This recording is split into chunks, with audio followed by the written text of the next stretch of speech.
Brace the rudders! Raise the sails! Raise the sails! Captain, an unidentified ship is approaching. Over. Roger. Wait, is that an enterprise sales solution? Reach sales professionals, not professional sailors. With LinkedIn ads, you can target the right people by industry, job title, and more. We'll even give you a $100 credit on your next campaign.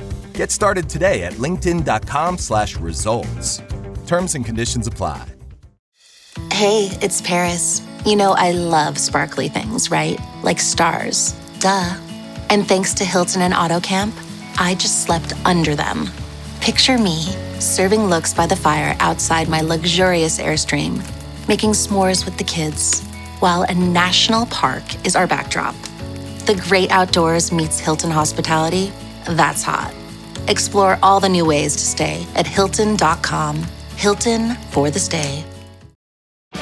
This episode is brought to you by Netflix. Becoming the most valuable sports franchise in the world doesn't happen without risk. A man who's willing to bet it all, and the players ready to make their own luck. America's Team, The Gambler and His Cowboys, is the story of the 1990s Dallas Cowboys and Jerry Jones's impact on NFL history. Featuring interviews with iconic 90s players and more. Watch America's Team, The Gambler and His Cowboys, August 19th, only on Netflix. Hey guys, it's Christian McCaffrey, pro running back. I'm partnering with Abercrombie this season to tell you about their viral denim. All you need to know is denim should fit like this. Abercrombie's athletic fit is a game changer. They're designed for guys with an athlete's build like mine. Just enough room and the perfect stretch. When a jean fits that well, I'm wearing it on repeat. Shop Abercrombie Denim in the app, online, and in store.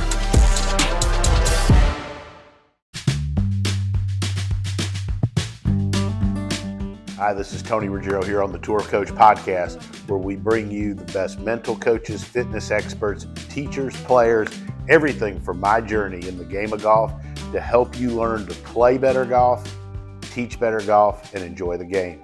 Come on in, we're going to have some fun.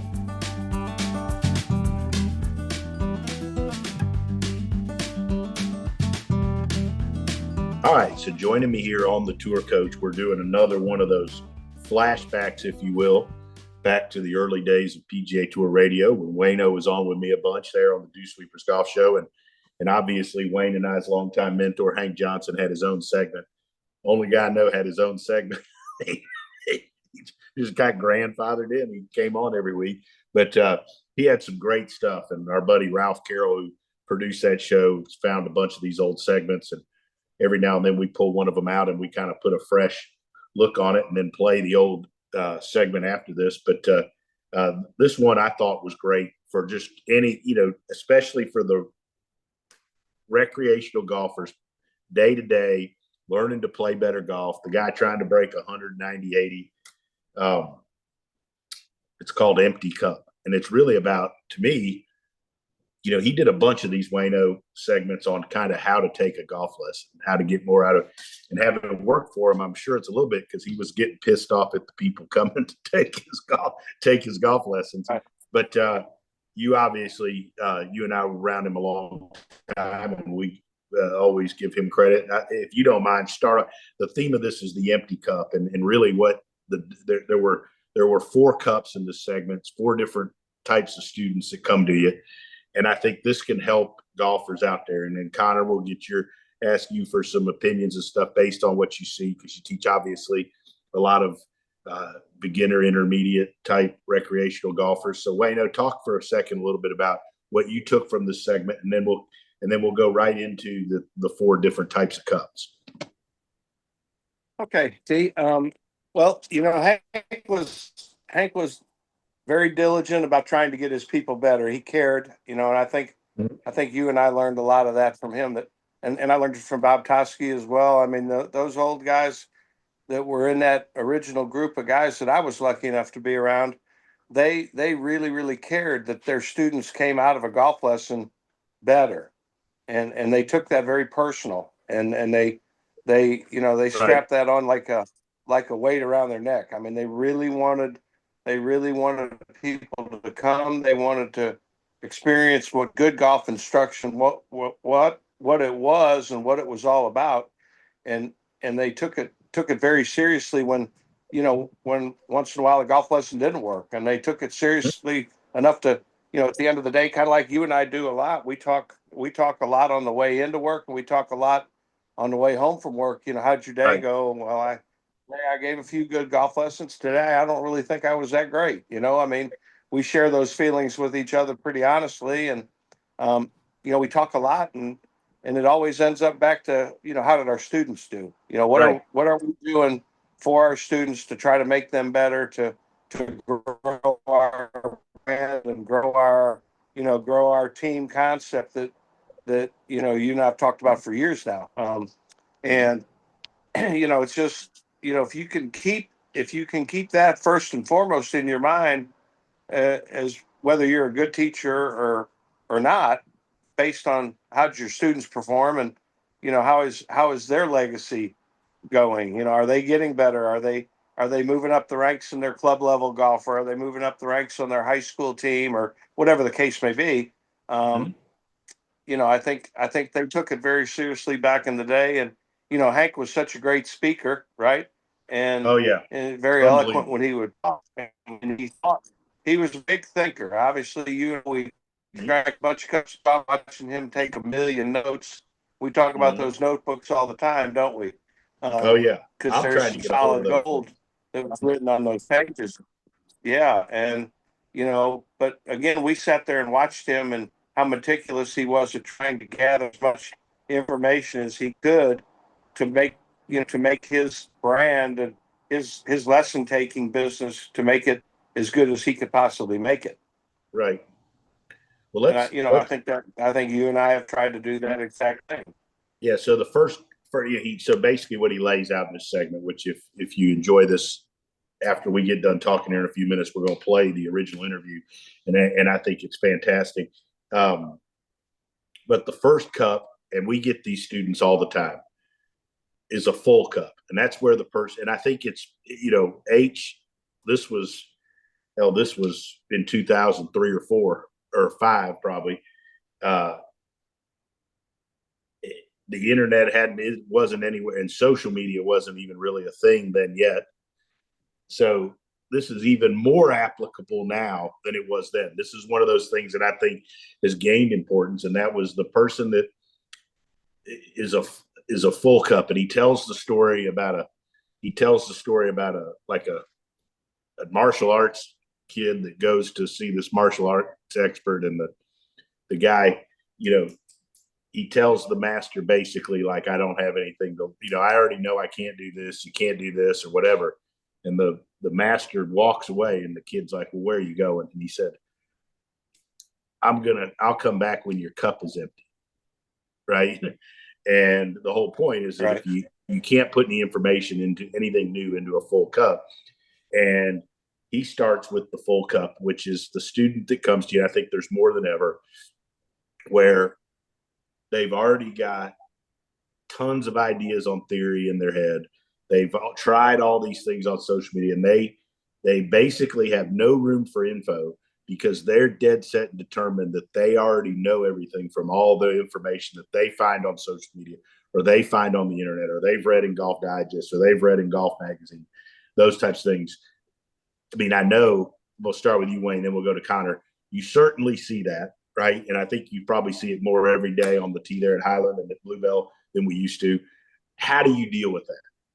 Eczema isn't always obvious, but it's real. And so is the relief from Ebglyss. After an initial dosing phase, about 4 in 10 people taking Ebglyss achieved itch relief and clear or almost clear skin at 16 weeks. And most of those people maintain skin that's still more clear at 1 year with monthly dosing. Ebglyss, lebrikizumab, LBKZ, a 250 milligram per 2 milliliter injection, is a prescription medicine used to treat adults and children 12 years of age and older who weigh at least 88 pounds or 40 kilograms with moderate to severe eczema, also called atopic dermatitis, that is not well controlled with prescription therapies used on the skin or topicals, or who cannot use topical therapies. Ebglyss can be used with or without topical corticosteroids. Don't use if you're allergic to Ebglyss. Allergic reactions can occur that can be severe. Eye problems can occur. Tell your doctor if you have new or worsening eye problems. You should not receive a live vaccine when treated with Ebglyss. Before starting Ebglyss, tell your doctor if you have a parasitic infection. Searching for real relief? Ask your doctor about Ebglyss and visit ebglyss.lilly.com or call 1-800-LILY-RX or 1-800-545-5979. You're tuned into Auto Intelligence, live from Auto Trader, where data, tools, and your preferences sync to make your car shopping smooth. They're searching inventory. Oh, yeah. They find what you need. They're gonna find and it. You can make a budget for your wallet to help you succeed. Pricing's precise and true. So true. It's smarter car shopping. Ooh. Just for you. Oh, it's just for you. Ooh. Find your next ride at autotrader.com. Powered by Auto Intelligence. Well, I think, Tony, I think we see it more every day, and we see it with all kinds of golfers, from your beginning golfers who really don't even know how to hold a golf club. They still have preconceived ideas because they've all surfed the internet, all the way through your juniors to your high school players, your club level players. And you certainly see it when you get into the professional ranks, because there's so much great information out there. You and I talk about it in almost every segment we do, how much great ways to measure and data and all the stuff that's out there. But if we're really trying to make people better, you and I always try to go find the one thing that we think can make the biggest impact in those people. But you got to get all the stuff knocked out of that cup that they believe they think is right. And that's why I started a number of years ago with my first lesson. Everybody talks about it and everybody makes fun of it a little bit, but I definitely immediately try to get my student and myself on the same page of the 5, 6, 7 things that I think are really, really important in golf.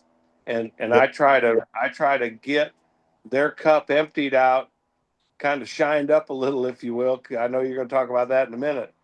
Cleaned up a little, and I try to get the stuff that's in their cup to be the 7 things that I think are really, really important to getting better at golf. And then once I get the student on the same page as that, we can usually start making some pretty quick progress, because now we're all playing the same game by the same rules. Yeah, you're on the same page. I think that's very critical for somebody really wanting to get better. Connor, talk a little bit about you. How do you handle that? You're at the beginning stages of your teaching career, so I think this will be interesting because you've had less experience with it than Wayne or myself. Wayne and I probably are just a little meaner, to be honest, and don't put up with it as much. But how much do you see it, and how do you handle it? Yeah, I see it. I want to talk about it from like a junior perspective. I think a lot of young juniors, maybe 12 to 17 years old, come in with this idea of a full cup. And for them, it's challenging their idea and making them show me how they think it should be done, and then giving them a task of how I think it should be done, and letting them kind of make that decision for themselves. I think it's really hard for me at my stage of my career to I can't force the opinion or bully someone into kind of what I think they should be doing. But I can challenge them certainly, and then let the result speak for itself in the lesson and outside the lesson. All right. So the second cup is a cup with a hole in the bottom, right? And that is the cup which is like a golf lesson where you give them the information, but they really don't make any effort to absorb. Either they're not paying attention or they're too busy trying to talk to you and tell you why things won't work instead of actually listening. And the information in the lesson basically goes in one ear and out the other. And as HJ says, I think basically they're wasting a big chunk of their hour or two that they're paying for by letting the information go straight through because they got a cup with a hole in it. Wayno, talk a little bit about that, and how do we help folks with that? Well, I think, Tony, again, that's where I recommit to the things that I want them to have in their cup. And, there's an old saying in a great golf instruction book that says that the student, when they hear new information, they're trying to execute it in their comfortable manner, if you will, the way they feel like it should be executed. And maybe it's not executed with the precision that we might want it, or in the sequence that we might want it done. So I think at that point you have to, get them recommitted. I mean, you can't be afraid to let them fail their way into doing the right thing. I mean, you've done it with me. I think the other thing that's really important with this, and great to have Wayno back on, is that, and I think Wayno was kind of going there, is that people, they go into a lesson and they know they need to make a change, but they want it to be comfortable and feel like what they've always done. Right. Yeah. And, I learned this from Hank, but he used to say, people confuse comfort with correct all the time. And they assume that if it doesn't feel good, they're not doing the right thing. And all that means is you've probably not done it. And Wayne, I've watched you in a zillion lessons over the years, and I've watched you slow people down.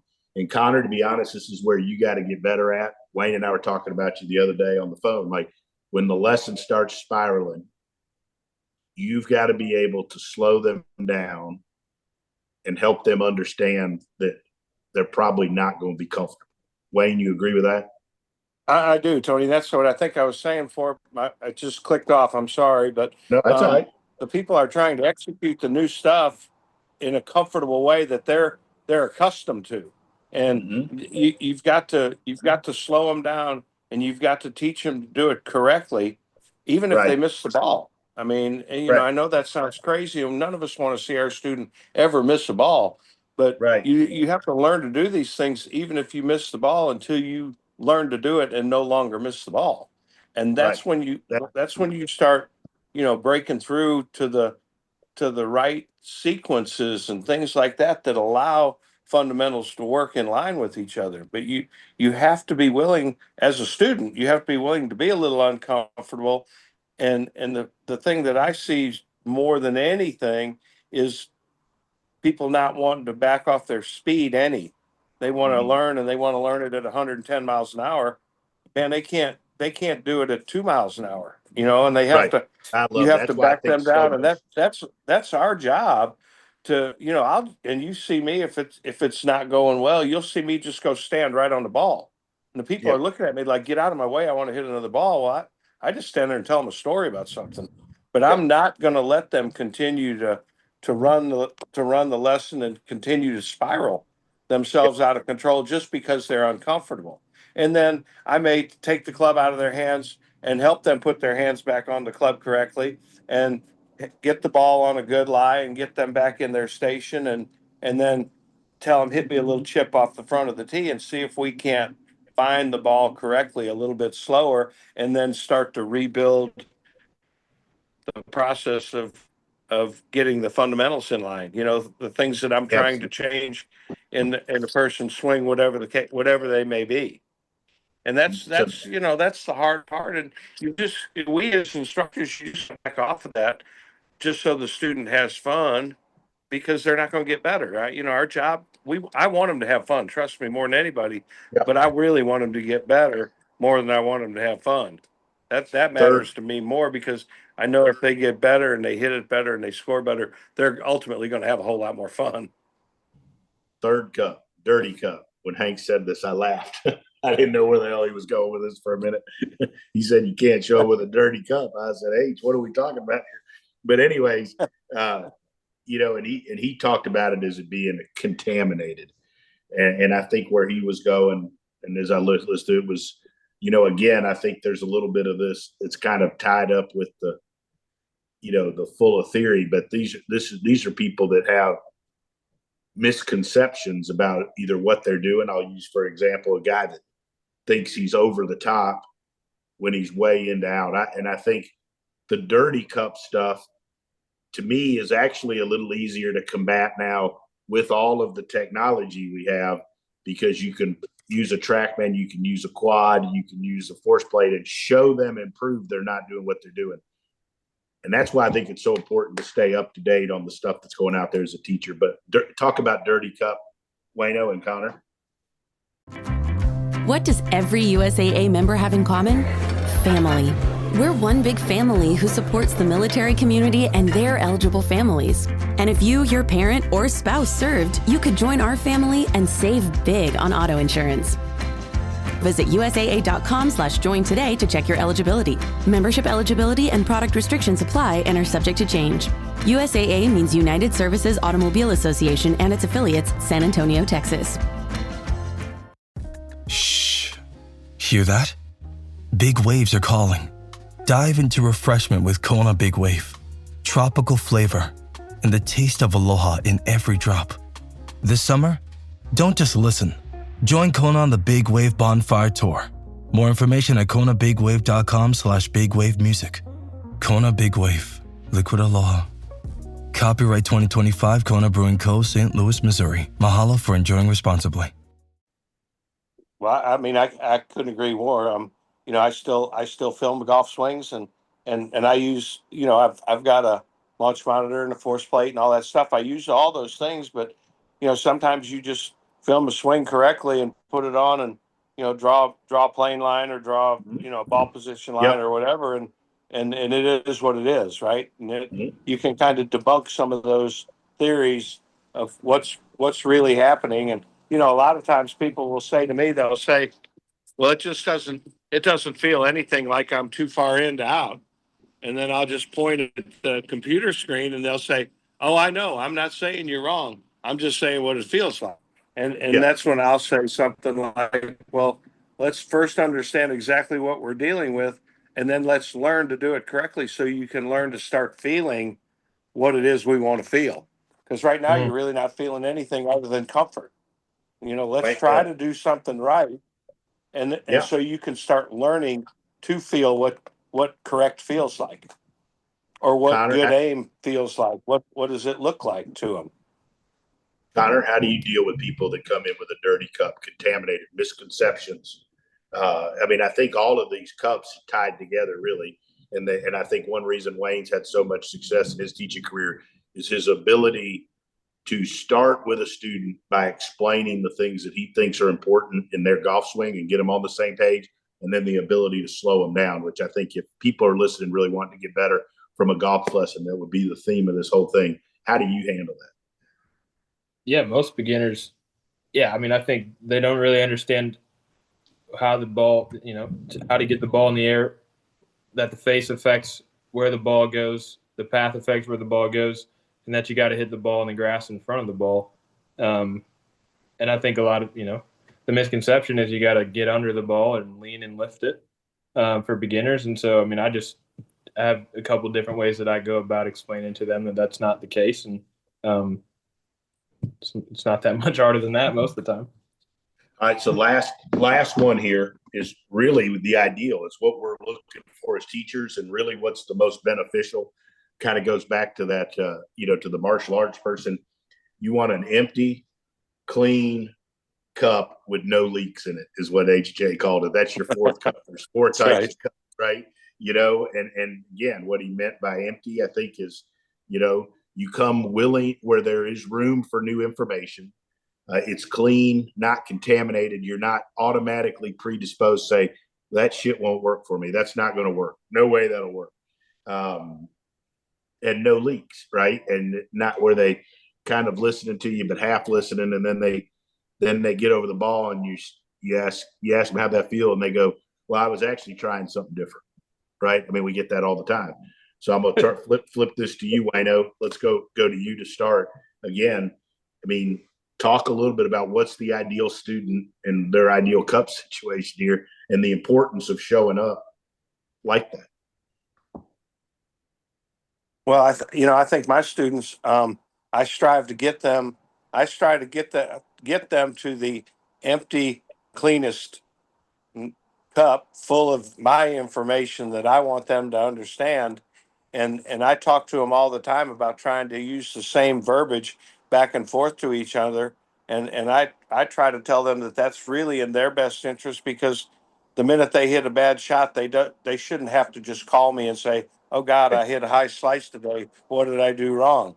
I want them to be able to put two and two together for themselves and, kind of stand on their own 2 feet, understanding their golf swing and how it fits to a fundamentally good golf swing, if you will, and where their tendencies are and where their problems can be. And the quicker they can grasp that and come back to me after lessons 2-3 weeks later, still with the same cup, with the same information, and that's all right there.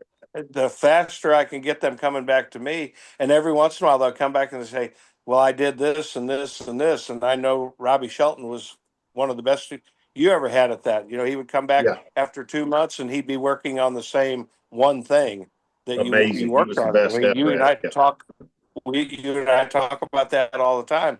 And I strive to get my people coming back with the one or two things that they left me with at the last session.